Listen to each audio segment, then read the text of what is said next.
Happy festive period, guys. Deluded, with the new year upon us. I know we haven't finished all our games for the year. We've got a game on thingy on Boxing Day, but I thought it'd be the best time to review how our season's gone because we've been through many twists and turns, many conclusions have been drawn in the league in regards to Arsenal and other clubs. So let's get into it. August, quite frankly, quite rightly, new optimism. Every fan optimistic. Let bygones be bygones, regardless of what you know your club's done in repeated patterns over a certain season. New signings, new optimism. Haven't seen your team play for a while, so you kind of just want to see them play. So yeah, we're optimistic about the new season. Every big club wants to win the league. Going to Liverpool, Koscielny, I'm very upset. Didn't play. I understand you need a rest from the Euros, and both Koscielny and Wenger can say he's been fit all year. It was right not to play him. For me, I think Koscielny should have played against Liverpool. We look at the score; it was 4-3 or 4-2. Full strength side, we could win that. But yeah, cut in a nutshell, young Chambers and Holding thrown in it together, savaged by Mane and that. We lose that 3-2. Following week, we drop more points against Leicester 0-0. Frustrations are building. We finished the month strong with a 3-1 win against Watford, I believe. 3-1, 3-1, 4-1, something like that. Don't quote me. So yeah, we finished August with a win, a draw, and a loss. September, we know we need to be up for it. 6 wins the whole month. Very big wins. The highlight, the win against Chelsea, of course, 3-0 at home. Drummed them in the first half. What a fashion to do that. At the time, question marks were being asked. This is the first test of Arsenal's character. All that la-di-la, all that gaga-goo stuff. We went out there, we thumped them, and we got rid of a mental block against Chelsea. I would have preferred if that happened at the Bridge, but yeah, we won. Six wins all month. What can you say? Done our job, and we're looking like title contenders, and we're looking like we're on this. Following month, October, five wins, 1 draw. This is the month you saw us really grind out results. I think we grinded a result against Swansea, grinded a result against Burnley. Unfortunately, dropped points again against Middlesbrough. That's another draw. We've dropped points in like 3-4 games at this stage. But yeah, 5-1 in October, we go on. Now the month everybody's really looking to, November. We all know about the curse in November, the this is, the that's, the other. Bellerin gets injured. We think, like, you start to think this curse stuff is all scripted and it happens on purpose. But yeah, November comes. We know we had United, Spurs, PSG. On one hand, not losing any of them games. That's great. Arsenal, a couple of them games we would have lost. Quite frankly, there's no way around it. We would have lost it. We wouldn't have got anything about them, especially when we haven't been playing well. But on the other hand, as an Arsenal fan, if we played well in some of them games, we could have won them. In fact, we could have won all 3 of them. United, we didn't turn up. We turned up in the last minute or something like that. Oxford crossing for Giroud, we got out of jail. If we turned up, we could have won. That was at the time. It's not the best United side we've seen. And at the time, they were very low on confidence and there for the taking. Obviously, they're going to raise their performance for Arsenal. But yeah, you get what I'm saying. Spurs, we should have killed the game off. Fair enough, diabolical decision from the ref to hand Dembele a penalty for, quite frankly, what looked like a dive. But we should have killed off the game. 1-1. PSG, we weren't at it. We have ourselves to. Pressure got to us. We choked. Pressure got to us. So November wasn't the month. It really was the curse of November. 2 wins, 3 draws, and 1 loss. And while we're on the dimension of losses, since I don't care about the Carling Cup so much, I almost forgot about it. The fashion we lost in the Carling Cup was despicable. Southampton, sorry. Did the correct things, stayed off us, picked us apart. There was not really any passion in the performance. People didn't look like they were on it. Jenkinson was poor. That was a very bad game. I like the Carling Cup because I like to see. My dream is to see our youngsters, people that played in the under 18s, under 23s, playing the Carling Cup and win it. Purely because it's a great experience for the young players and the players that don't get looking. Other than that, I don't care about the Carling Cup. But yeah, that's how November went. 2 wins, 3 draws, 1 loss. And we go into December. Crucial period. Squeaky bum time, like as Alex Ferguson used to say.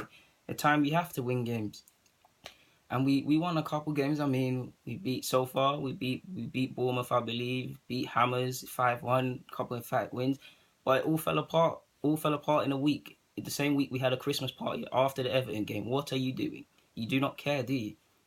Everton and City choked in the same week in similar fashions, winning positions, just needing to grind out results, not doing it, and all that, the crazy run we went on, not losing since Liverpool, and winning games when we should have been winning games and haven't been at our best, and not losing when we haven't been at our best counts for nothing now because now we're fourth.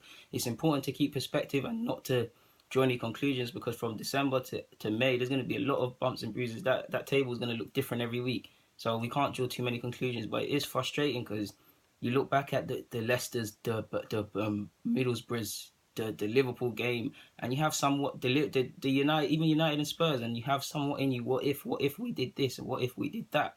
We have two games against. We have a game against Palace, and then a game against West Brom. Sorry, then a game against Palace in the new year. So we really need to get our act together and start winning games.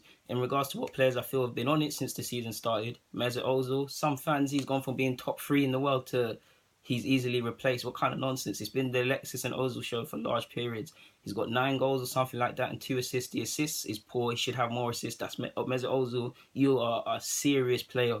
You should have more than 2 assists, 3 assists, whatever it is. I'm nice to see adding goals.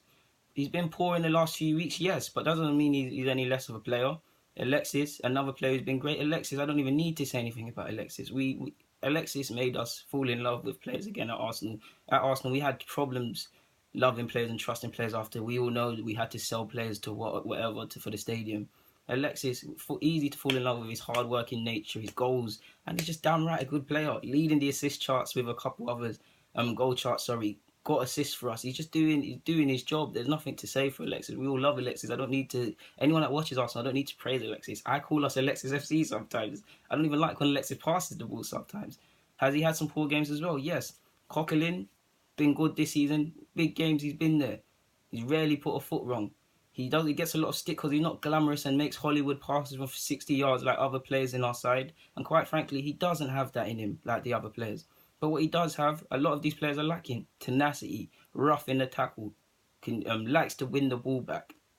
Stuff like that, over 38 games, you need that. Coquelin could be great to bring off the bench. I believe he should be starting, but even if some people that don't believe he's worthy to start, he's great to bring off the bench to shut games down. Coquelin has been good.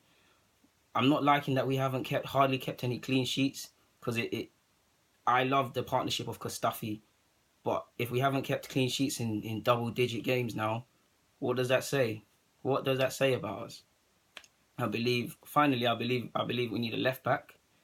Because Monreal's declining. He's a good left back, but he's declining. He's being targeted in the same way. When you play Arsenal, there's a game plan to sit off. Let us play our football, and then you can have a go. Teams are also including Monreal into it. They're targeting Monreal. You saw it against Everton. You saw it against City with Sane, Everton, Lukaku.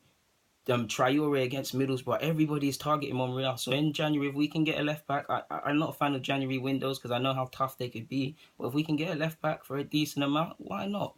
Get him in.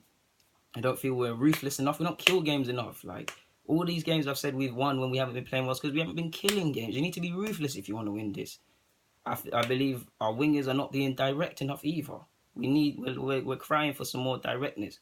Do we make that happen in January? I don't know. But it's your guy Deluded Guinness signing out, man. I hope you look like this. Hopefully, all we need to do now is just to lick our wounds, not feel sorry for us, and go on and see where we can be in May. But yeah, it's your guy Deluded Guinness signing out. Don't forget to follow, subscribe, add me on Snapchat. It's all Deluded Guna, Deluded Guna 04.